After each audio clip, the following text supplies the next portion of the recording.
Most of the river banks are made up with sandy soils which are highly porous and irregular in size. During monsoon and high tide, these soil particles loosen, resulting in erosion. This can be largely prevented by covering the banks with geotextile sheets. Before the sheets are laid, soil is dressed to make bank surface uniform and smooth. This uniformity is important for the geotextile sheet to touch the soil surface underneath. Geotextiles can be applied in construction of river embankment or dike steeper than the conventional embankment, saving much of the cultivable space and consumption of the construction material.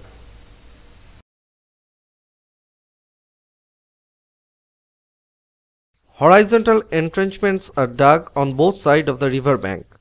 This strongly anchors the geotextile sheets over the river bank. These sheets are formed by interweaving of polypropylene and jute threads.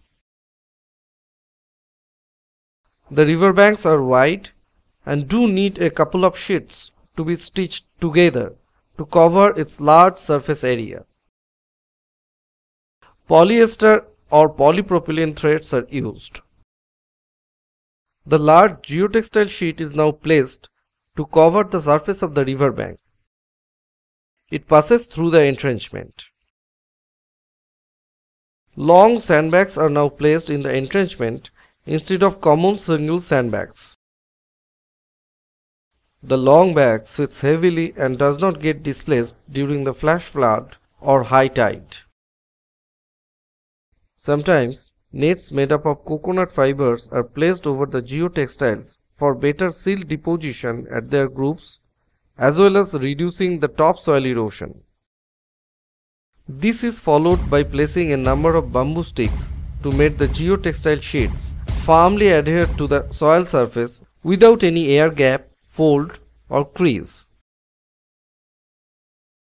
U-shaped iron rods are now hooked against the bamboo sticks.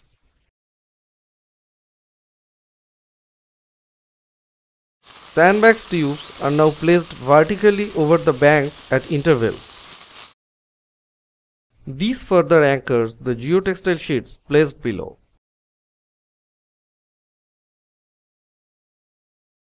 Soils are now spread to sow grass seeds.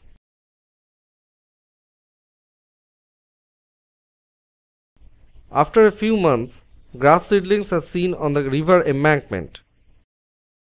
It grows and covers the whole area of the river banks with greater anchorage of the topsoil and bottom soil by passing through the geotextile sheets.